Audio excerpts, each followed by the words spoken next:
Hi, everybody. It's your girl, Keisha J. Kelly, with another segment of Black College Experience. We are here today. I'm super duper excited because this has been a long time coming. Been working on trying to get this interview together for a long time, and finally, the day has come. Today, I'm going to actually sit down with a school that we don't talk about, we don't hear about that much, but they are doing the doggone thing over in Tuscaloosa, Alabama. That is none other than the Stillman Tigers. Yes, Stillman is doing the doggone thing.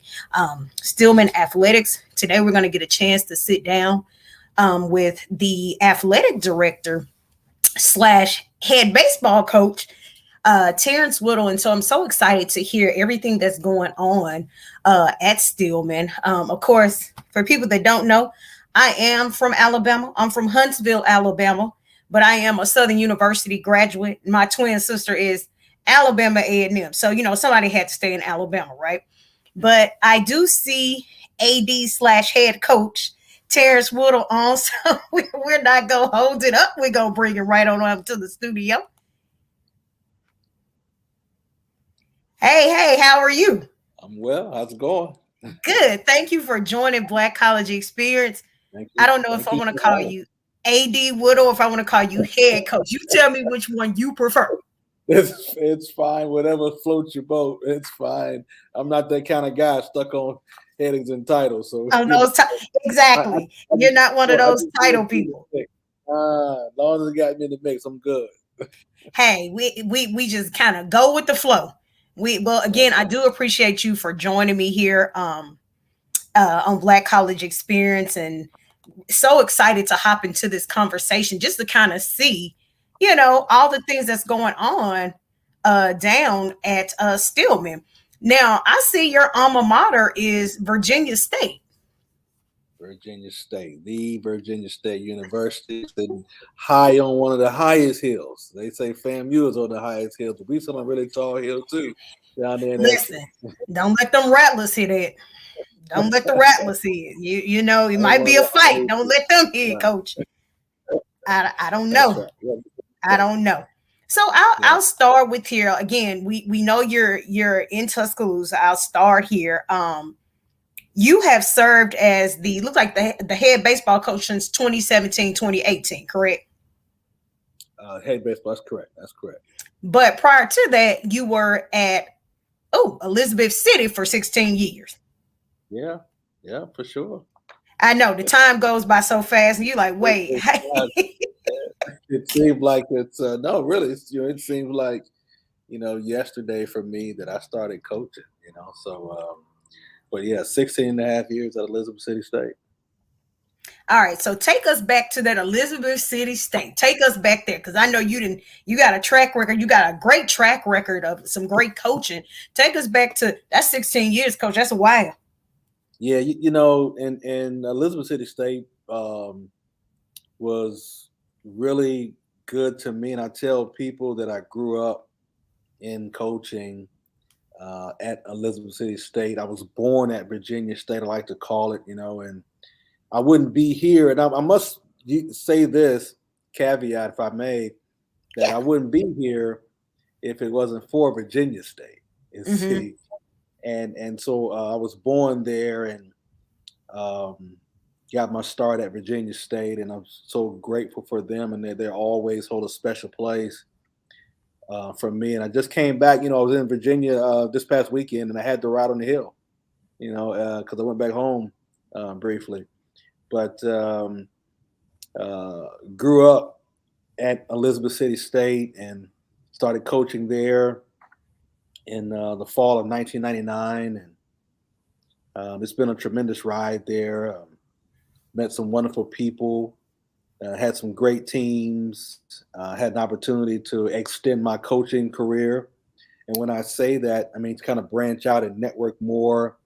Was involved with the NCAA Division II regional committees, having chaired the South Atlantic region as well as the Atlantic region for baseball, and also served on the Division II baseball national committee for 6 years.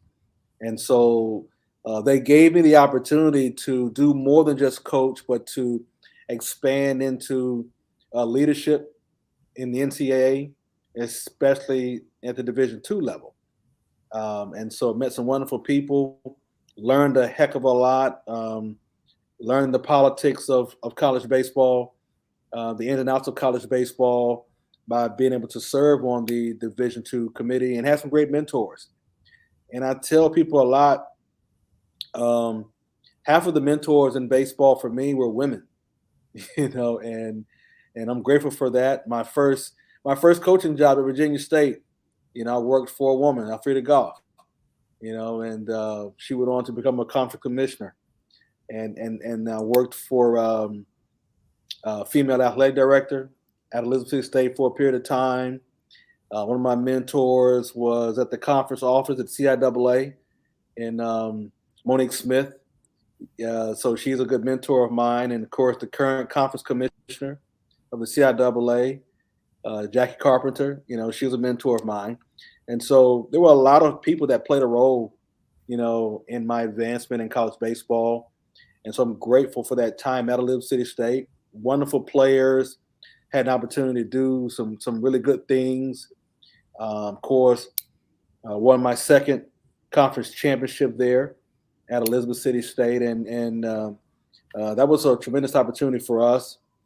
And also had a chance to work with MLB while I was there, and so Elizabeth City State gave me an opportunity to expand beyond college baseball. So I'm grateful for the opportunity to be there. My family grew up there. My children grew up on the campus of ECSU. My oldest daughter, my son, who just graduated from Stillman, and of course my youngest daughter was born, you know, born there, and spent her early formative years there. So my children have an affinity with Elizabeth City and the university. So, and that's a lot. That's like it's almost like they're immersed, like they know this is where we're going because that's what they were.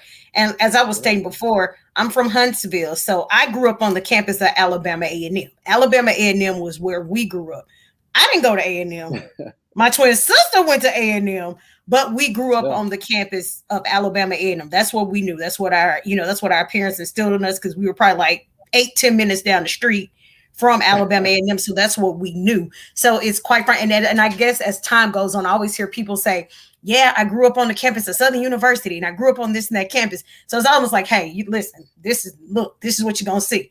We expose our children to that greatness early on. I want to go back, Coach, because you talked about sitting on these committees. What was that experience like sitting on those different committees? Because that's nothing to sneeze at. Now I know you just kind of told us about it. Like yeah, that's cool. It's like I'm going in a classroom to just teach something. That's nothing to sneeze at because a lot of people want those opportunities, and a lot Yeah. of people don't get those opportunities. Well, it came to me. I didn't see it coming. I didn't not something I saw. Mm-hmm. Um, Early in my tenure at Virginia State, having had a little bit of success, and had a few mentors in Marty Miller, who's retired from Norfolk State, and Henry White, who's no longer with us, God rest his soul, who's at St. Augustine's, and Bobby Sanders, who's head coach at Shaw University. Those are my mentors when I started off, and they shared some things with me about opportunities beyond the CIAA, and of course recommended that I get on some of those committees and understand how it works beyond the conference level. And once I had a chance to do that, it kind of opened my eyes to what HBCU baseball needs to be doing in terms of being able to compete um, beyond your conference level. Understanding the RPI, understanding the strength of schedule, understanding what teams you have to play and why you have to play those teams to be considered for an at-large bid, not necessarily an automatic qualifier, but an at-large opportunity to advance to postseason play. And so, me serving on those committees kind of opened my eyes to what we as smaller schools who had talented teams and strong teams and good teams, but we were being overlooked to some degree, because we were beating each other up every single week. playing each other, competing each other, and it was always a battle between who's going to win the conference championship this year, and then where were you going to go after that.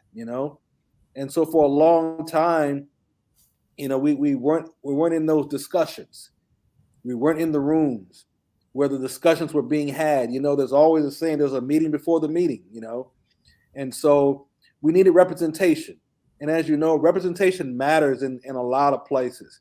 And so for us, it mattered that we had representation in those NCAA rooms where, things were being discussed about the rankings of certain teams, the RPI, the strength of schedules, the common opponents, why all those things mattered, and how those things affected you when it come down to postseason play. So I got an education early on from my mentors about um, being part of those committees. And when I moved to Elizabeth City, I got a call from Monique Smith. She was one of the assistant commissioners at the CIAA at the time. And then she and Jennifer Williams, who was the AD at Alabama State at one point.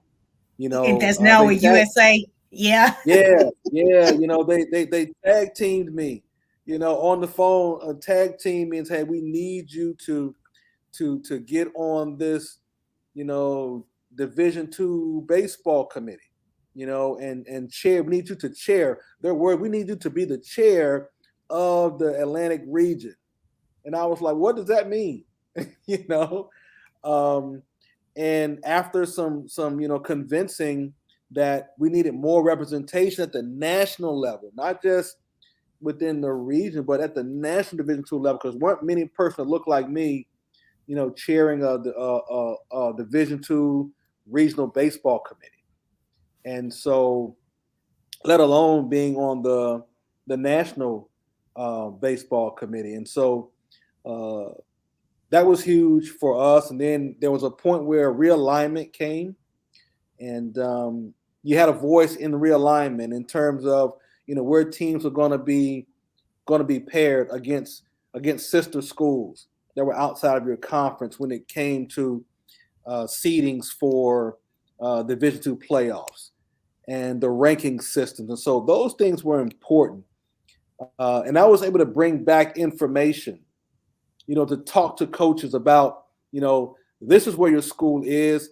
This is what we need to be doing to be present and to have that representation. I remember one year where St. Augustine's College had a record of 37-9, and were snubbed because they didn't get into the regional tournament, and it was a travesty for those young men to be 37-9 and not participate in Division II regionals. And it really boils down to things I mentioned earlier when it came to who we were competing against. And that was always the case. That was always the narrative, is that, well, Virginia State doesn't play this school, and Norfolk State doesn't play this school, and St. Augustine's doesn't play this school. Well, at some point in time, that narrative changed. We started playing those schools and competing against those schools and beating those schools, and then the bar was pushed even further.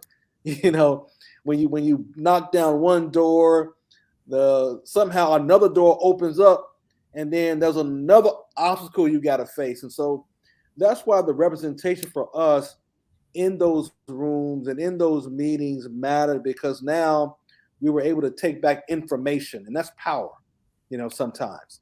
And now you know how to coach, not just, teaching a guy how to bunt a baseball, or executing or hit and run here or there, or making a pitching change, but sometimes you had to know how to, build your schedule. That's coaching as well. Building your schedule, understanding who you have to compete against, when you have to compete against those schools, what time of the season you compete against those schools. So a lot of things for me gave me a bigger education than just understanding how to build a baseball roster. So I do, again, because it's like a wealth of knowledge there. And I know a lot of times when we walk into the rooms, The saying is when you own the room when you walk in it, you act like you're supposed to be there. Like you said, it's a meeting before a beating. We know that's how it is. When you walk into these rooms, was there ever any type of, you felt like you weren't supposed to be there, any type of intimidation? Because going in there the first time could be, I know it could be a little bit uncomfortable, but for me, and me and y'all got a whole different thing. Women own the room one way, men own the room a totally different way. So what was that like first times walking into these rooms? How was it feeling walking into these rooms, into these meetings, knowing that you're going to be on these committees? You know, for me, I don't necessarily say that I was intimidated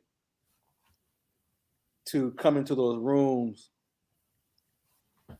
but it was more so of knowing that I had a place.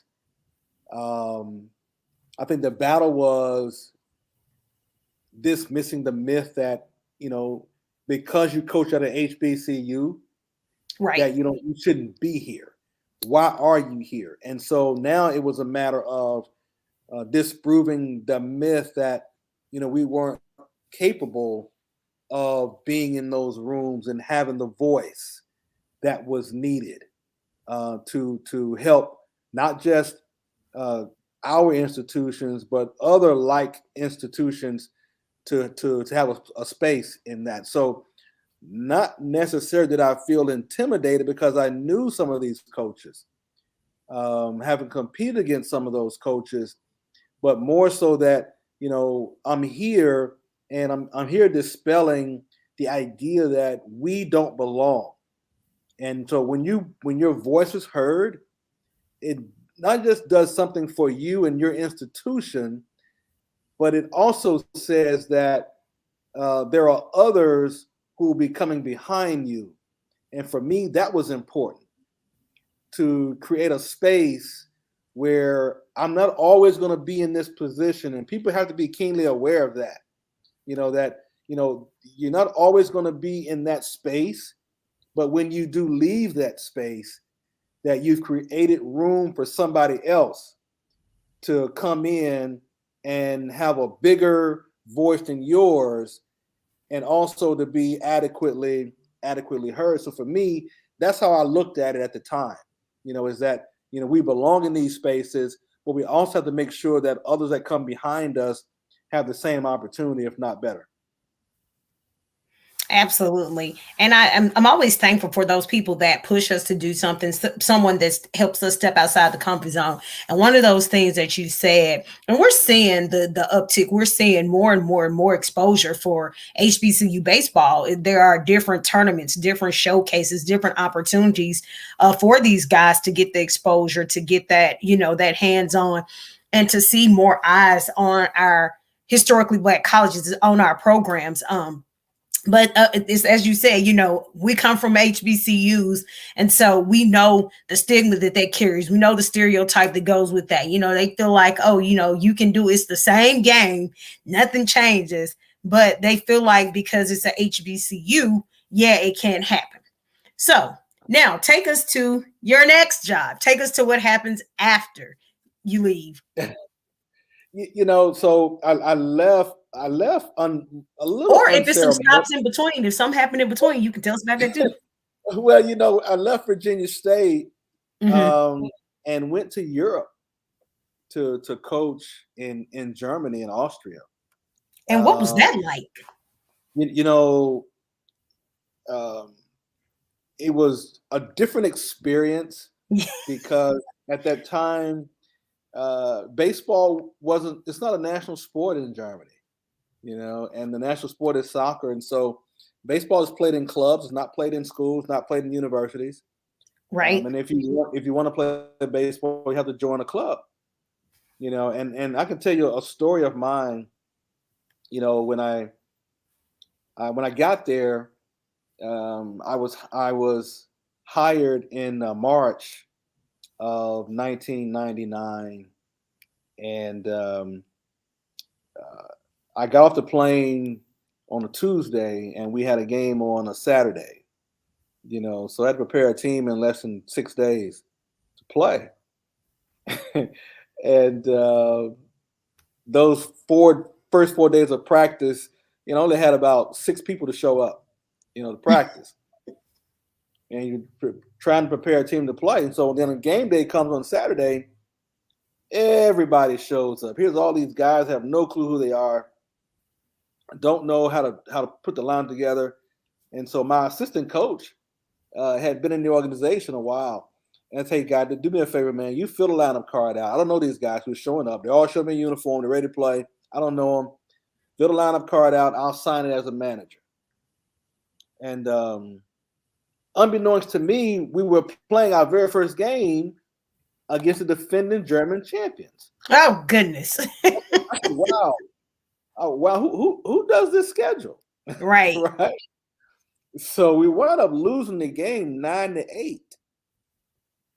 And I was much more of a fiery, hard-nosed, aggressive coach then. I didn't have a filter at that time, right? And Hmm. so, there were some things I just had to impart to the team without saying what I said. I just pretty much say, "Listen, guys, you've got to come to practice. You just got to come to practice. Imagine how much more prepared we could have been if we had practice." And so, but I didn't say it that way. I was much more unceremoniously when I say it. And so the the president of the club heard me say what I said, but I said it a lot more aggressively and not so nice. And he says, "Terrance, listen, man, you can't tell the guys to pack their stuff and go home because we need them." You know? I said, "No, man, you need them. I only need 9 people to play." Right? That's it. So it was one of those things where I had to get used to the culture of baseball in Germany, and culturally, it was really good. Educationally, the baseball grew on me. A number of wonderful players, international players from other countries were there, and we wound up winning. We wound up winning, the Bavaria State Championship, the German Championship, um, and as a result, I had a chance to become involved with MLB International because of that. So the German experience was good for me um, professionally, but of course, I needed to come home, and my son was being born at the time, and I didn't want to miss that. So I left Germany, and fortunately, Elizabeth City was looking for a coach, and I was hired before I left Germany to coach Elizabeth City State. And so, but that 16 and a half year run was spectacular for me. And then, unfortunately, there was a time period where HBCU baseball started to suffer financially, and Elizabeth City State became one of those schools. Of course, I didn't think it had to. We were in the process of building a field on campus. We just won a Home Depot retool your school To your grant. school. You know, yeah, so we applied for the Home Depot grant, and ironically, it wasn't me per se, but it was one of our marketing directors on campus, who got really creative and applied for the Home Depot grant. You had to explain, how this was going to beautify your campus, and she said, "We're going to build a baseball field with our grant." So they were like, "Oh, that's different. It's unique." And they give you 10 prizes for 10 schools, and we won the top prize.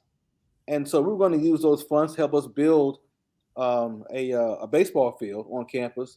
And we had started that, broke ground, and was putting up a fence and so forth, and had some other people start donating some funds here or there. And all of a sudden, I get a call one day, that we're discontinuing the baseball program. You gotta be kidding me. It's just like that. No Wow. warning, no get to work in the office, working on the plans for the field, and just get a call and say we're discontinuing baseball. And so I tell all these kids who are on scholarship, we're not going to have baseball, and explain to the parents, and that was it. And so the college had decided they were going to suspend it for 3 years. But then they kept me on as an athletic administrator, and I worked in facilities and game management and game operations for the department. And so that got me to cut my chops in administration. So sometimes, man, there are things that one door closes, something else opens, and you learn a new skill set. So I learned a new skill set in terms of being an administrator, but then I also coach softball, right? So that was my first time coaching women. I was the assistant softball coach for the women's team. And I tell people all the time, we weren't very good that year. We didn't win a lot of games, but I tell people this: um, it was probably one of the best coaching experiences I've had. One of the absolute best because they they were coachable. They wanted to be coached. They did everything we told them to do, and their attitude was superior. And so those women who played softball at that time, and they knew they were not the best softball players, but they worked every single day, showed up every single day, and you couldn't just ask for more than that. Just attitude, effort, and energy is what they gave. So that allowed me to humble myself as far as coaching is concerned.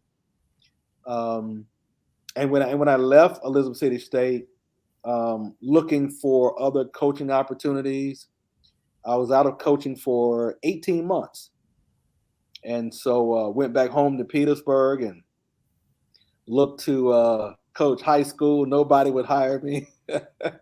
um, I guess they felt he's overqualified to work at this high school, but I get the gist of that is many people wanted high school coaches to be invested there for the long haul, which understood that, and I wound up going to Charlotte and coached high school baseball at West Charlotte, and which was one of the best experiences I've had coaching high school baseball. Um, and then after a year of coaching at West Charlotte High School, I worked at Johnson C. Smith for a period of time, and Stillman came calling. In August of 2017, Stillman came calling. Uh, Former student at Elizabeth City State, who is now the athletics director here, and then of course the president, who used to be at Elizabeth City State, was the dean of math at ECSU, and she was now the president here. And they called looking for a coach and needed a coach, and I said, Tim, when I got to sign up, and I'm there. So been here ever since, and it's been a really, really good experience, a really good ride. As you know, HBCUs have challenges all over the place with finances and enrollment, and we're no exception. But we're in it for the long haul. Coming in as baseball coach and trying to um, leave my influence with young people, helping building a program with young people, and I think that's for me what's most important outside of X's and O's and winning and losing is the kind of young men that you are trying to influence and helping to build a life path at some point in time, how successful they're going to be, because one day baseball is going to end, and then what are you going to do at that point? What's your next goal in life? What's your next move once baseball stops?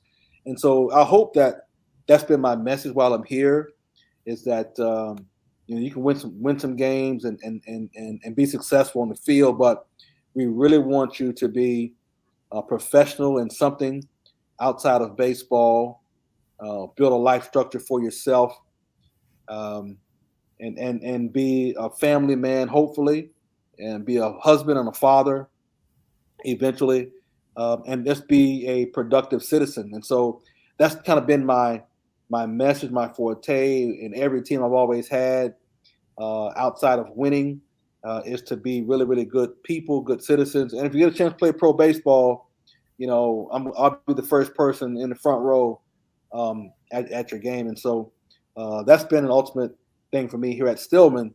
And Stillman's also given me an opportunity to spend more time with my son because my son just graduated from here. He played baseball for us here, and so that experience for me here at Stillman was one that I will always treasure and always hold dear to my heart. So, but Stillman has really been good to me. Resurrected my coaching career, and then as a result, having been recommended to move into the AD's position is something that I don't take lightly.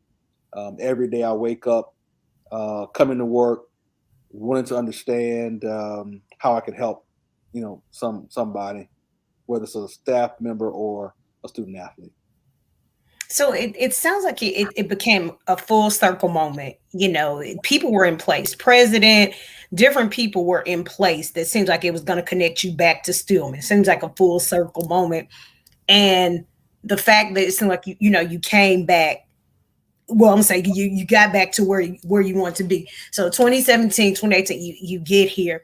What are some of the most highlighted, most memorable moments that you can talk about being a baseball coach? And then we're going to get into the athletic director side because Yeah. it's I know it's still coaching, but it's two different hats. One side Yeah. is coaching, the other side is administration, and and in both sides you're still responsible for them student athletes.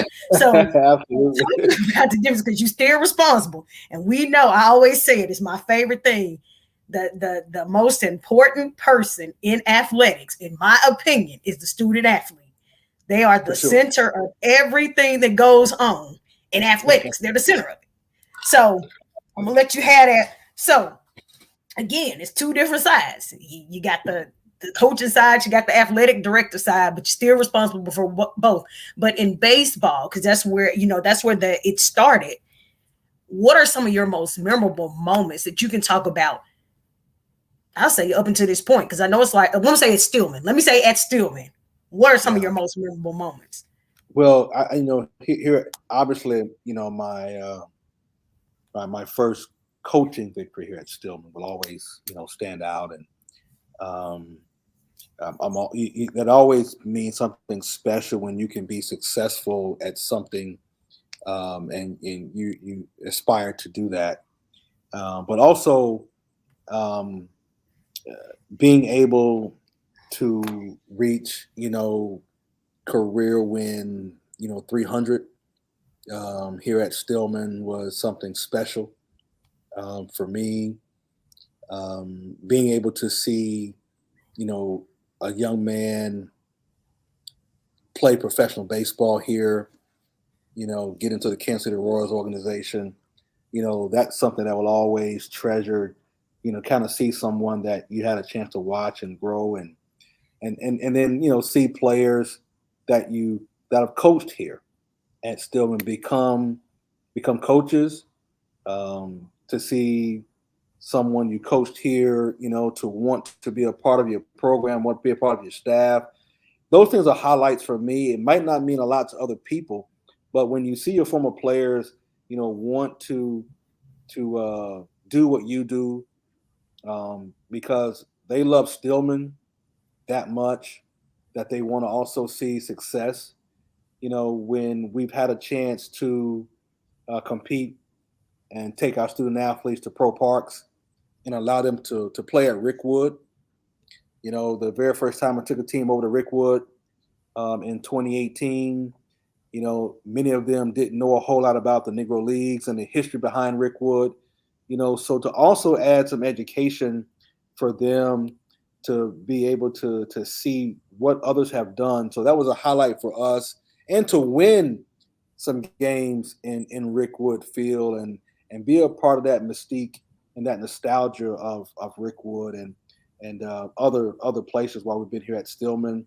Another highlight, was taking our team to PNC Park in Pittsburgh and competing in the HBCU inaugural classic up there against Wiley College. That was something that um, we'll always cherish and enjoy the experience for those persons. Having the opportunity to uh, playing in the SSAC while we were in the SSAC, winning a conference series for the first time, and actually won two this past season. So, you know, those things are special for the players because when you see success in players, you want to give them all the credit and all the work that they put in. And so I'm excited about that. I'm really pleased I've got a chance to be a part of these young men here at Stillman, and they've given me a lot more than they could ever imagine. So, but the biggest highlight for me has been my son Bilal, having him to play here. And he gave me a whole lot, not just baseball wise, but just spend time with him, seeing him graduate, see him do something he loved to do, which was play baseball and to get an education. But that's been the biggest highlight of them all, is to spend that time, that experience with my son. Now, Coach, I know that on July 1st, you guys switched over to the HBCUAC. Talk a little bit about that switch over and how that has been for Stillman Yeah, athletics. yeah. We're excited. July 1, we became official full fledged members of the HBCUAC. Of course, it gives us an opportunity to, number one, create new rivalries against schools that we haven't competed against before. But it also gives us an opportunity to reignite old rivalries from years past that many of the old Stillman Knights would remember. Um, in basketball, particularly, I think that's our flagship sport now is basketball. And so if you talk to some of the old Stillmanites, they'll tell you about the rivalries that they had against when all the schools were predominantly NAIA at one point in time, and they regularly competed against schools like Dillard University and Russ College and Tougaloo, Fisk in Nashville, and so we're excited about that to reignite some things, and hopefully, we're looking forward to eventually growing not just our footprint in the HBCUAC, but also growing in our events and activities because we'll be looking to eventually host some classics based on our rivalry games. With especially with Talladega College, 90 minutes up the road, and we've had some really really good uh, competition in all sports against Talladega. So we're looking to grow some classic events and involve the community with some ancillary things by being a part of the HBCUAC. You'll see a culture shift in terms of what the Black college experience will give you. And so I think we're going to look for some of those things, some of those ancillary events surrounding HBCU classics, not just in football, but of course we don't have football, but in other sports, basketball and baseball. And so we're really really excited about some opportunities that will come to us when it comes to being a part of this HBCU athletic conference to share in the membership and share in all the ins and outs of the benefits that the HBCUAC Council will give us. You know, the new alignments, divisional alignments that we'll be a part of. We're looking forward to being division champions year after year after year, and to winning conference championships. So uh, it also gives us an opportunity to participate in the at large and AQ opportunities to move into the national championship level in NAIA. So we're looking forward to those kind of things being part of this new conference.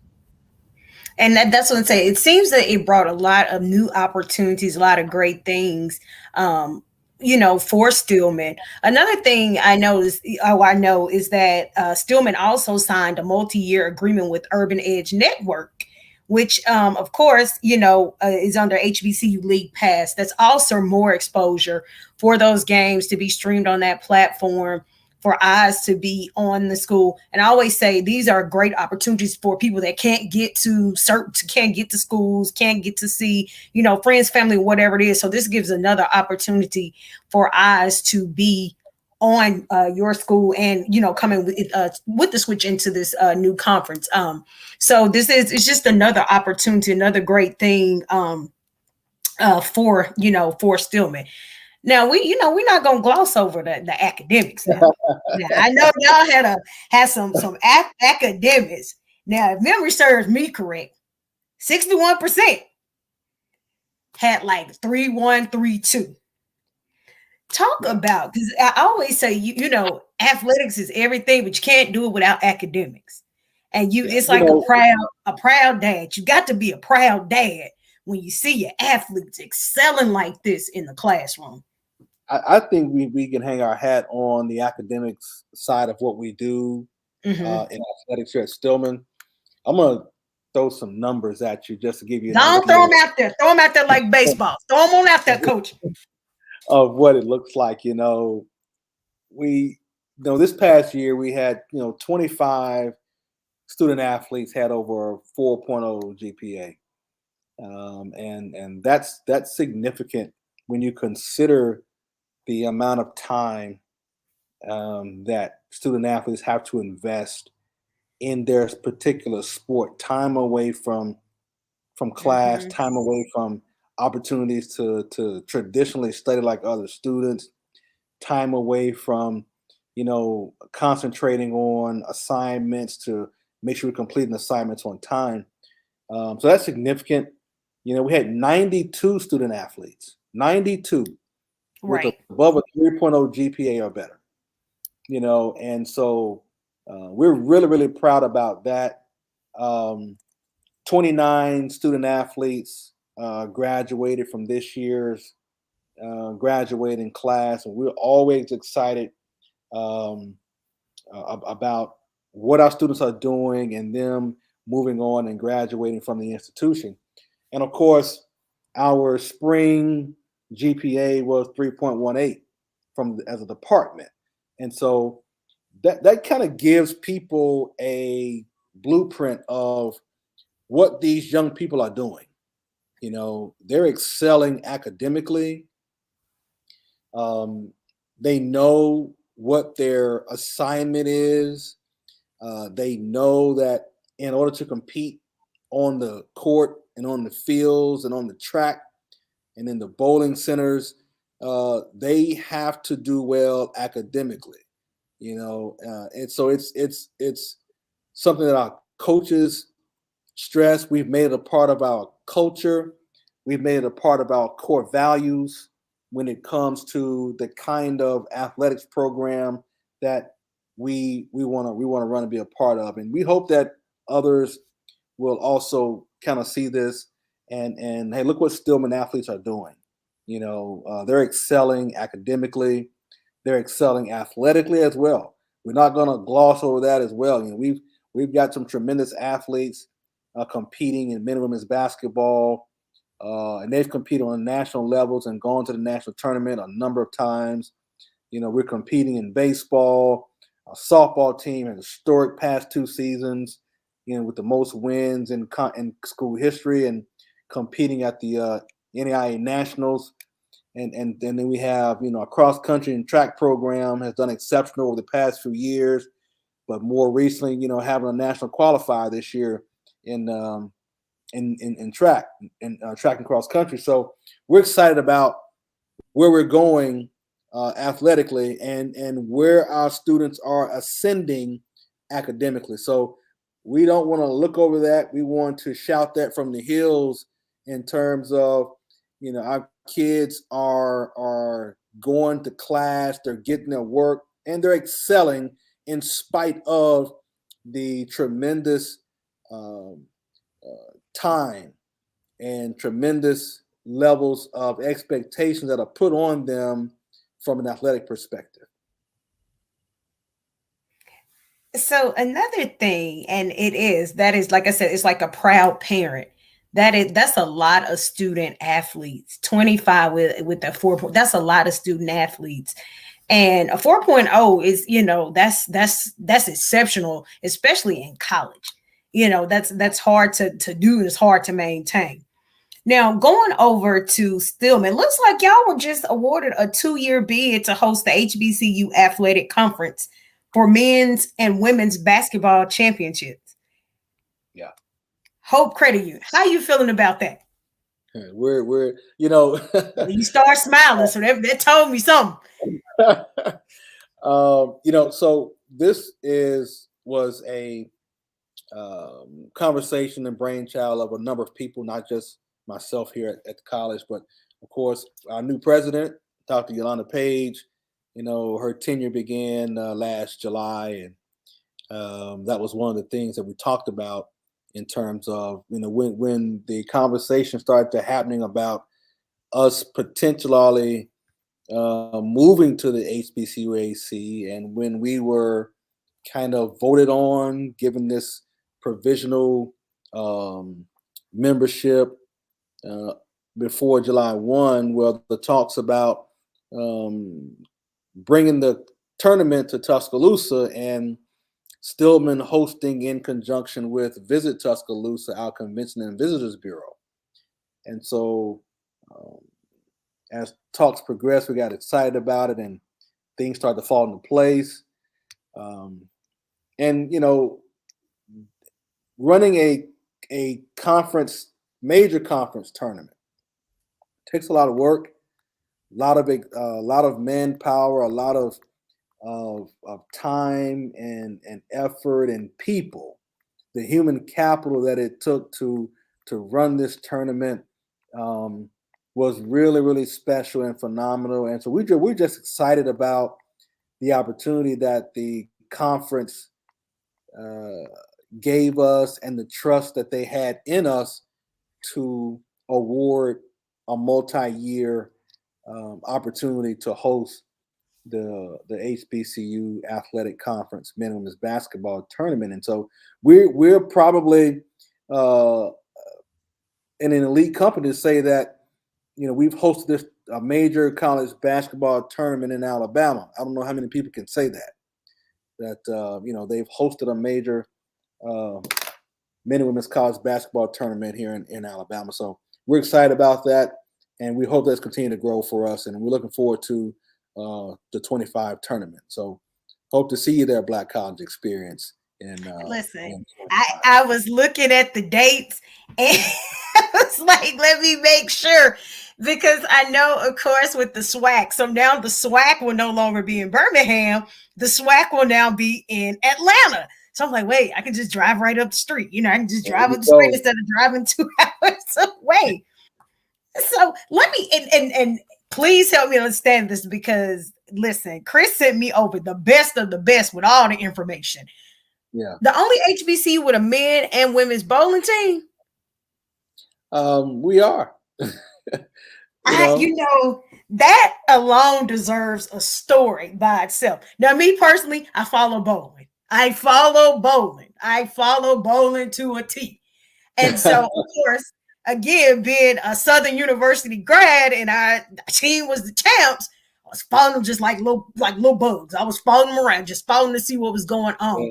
And it is. It's a really. It's one of those sports you got to lock into because it's a lot going on.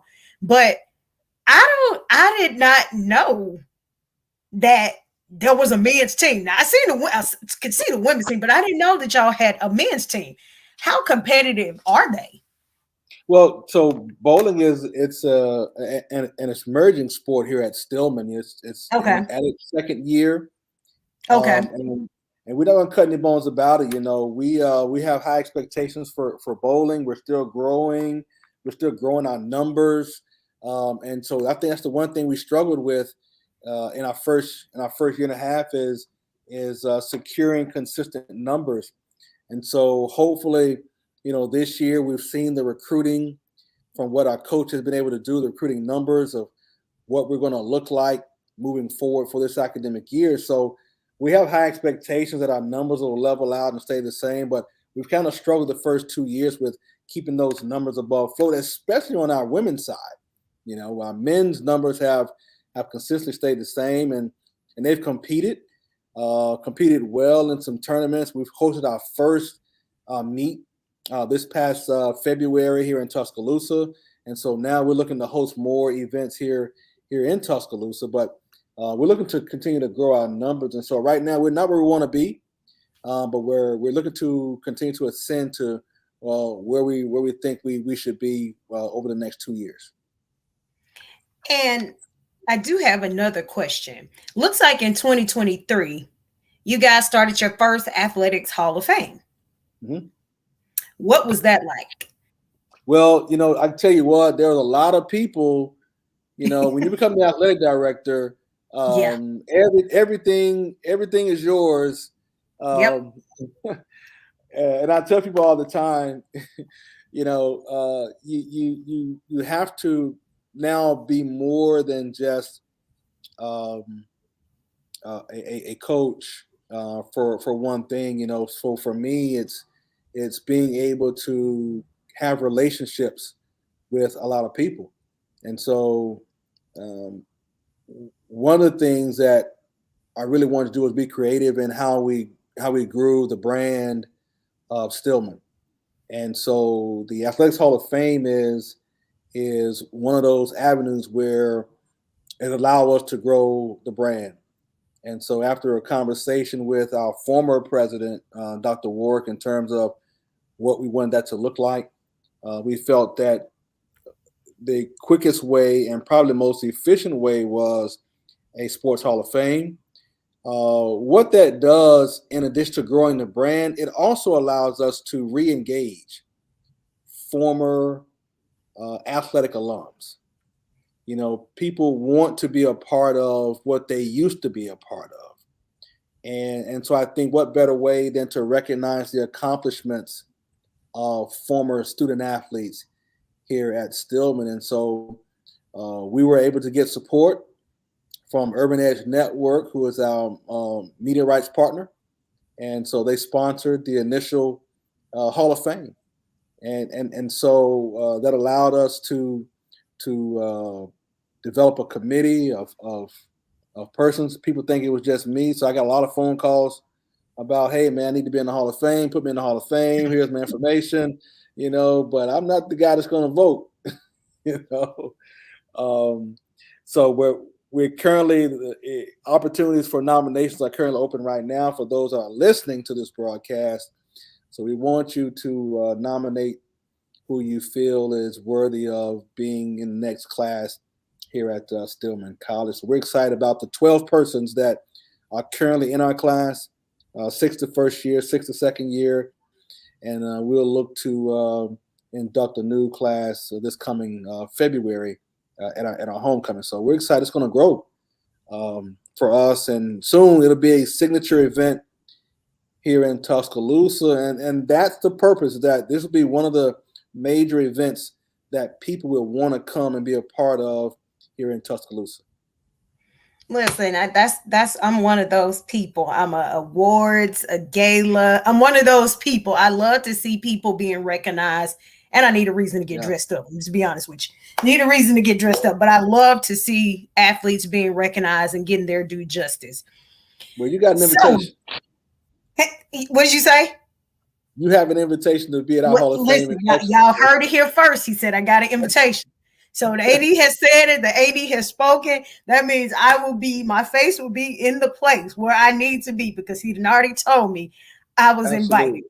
Absolutely. I truly do appreciate it. Well, Coach Whittle, I truly do appreciate you for sitting down and just bringing us so much a wealth of knowledge about Stillman athletics, telling us all the great things that's going on with the Tigers. Now, I'm gonna have to go ahead and dig and find out about this bowling team. I'm gonna have to go dig and start doing some research because I did not know that, and I can honestly say I did not know that. But I do. I thank you so kindly for joining me and just giving me your time and just talking to us and letting us know all the great things that's going on with Stillman. I see you guys are continuing to grow, continue to expand. There's so many great things that's going on. And I look forward to coming that way and covering some games, covering something, basketball, covering something. I don't care what it is, basketball, baseball. Hey, I might be out there looking at bowling, whatever it is, but I do look forward to meeting you guys and coming that way and making a better presence with Black College Experience, getting to some of these other schools within this conference.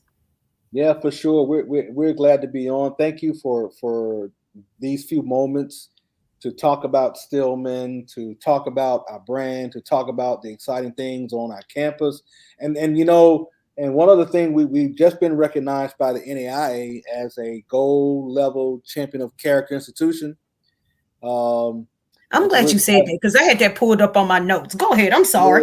Yeah, we're excited. We're excited about that. That we are a gold level 5-star champion of character institution, as designated by the NAIA, and so that's huge, because it says Tell we're us what that doing is. Yeah, go ahead and well. expand on that. So the NAIA has this program called Hmm. Champions of Character. Right.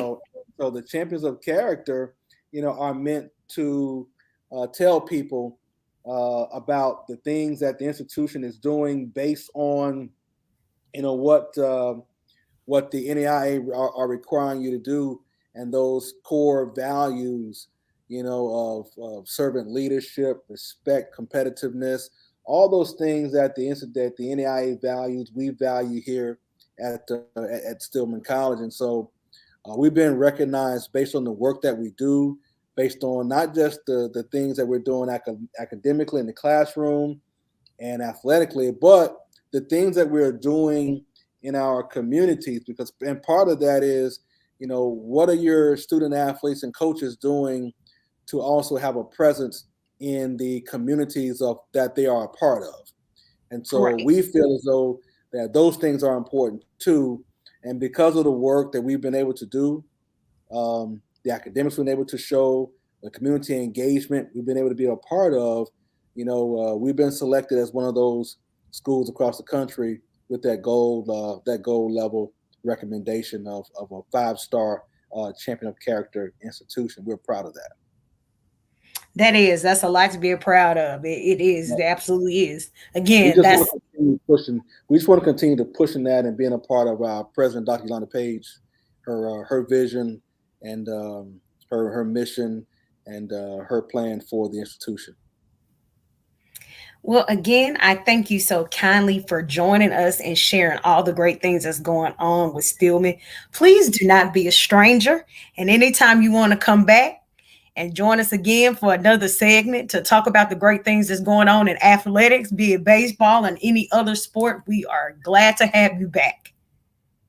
Well, we hope to do that. We want you guys to also come back, and we got our golf classic is coming up in October, so we want you guys to be a part of that and tell you more about how that turns out for us. So that we look for that to be a yearly event, signature event here in Tuscaloosa. So we're proud about what's going to come in the future from that. And tell everybody where they can follow and find Stillman Athletics. GoStillman.com. Come check It's us out. easy breezy. GoStillman.com. Come check us out.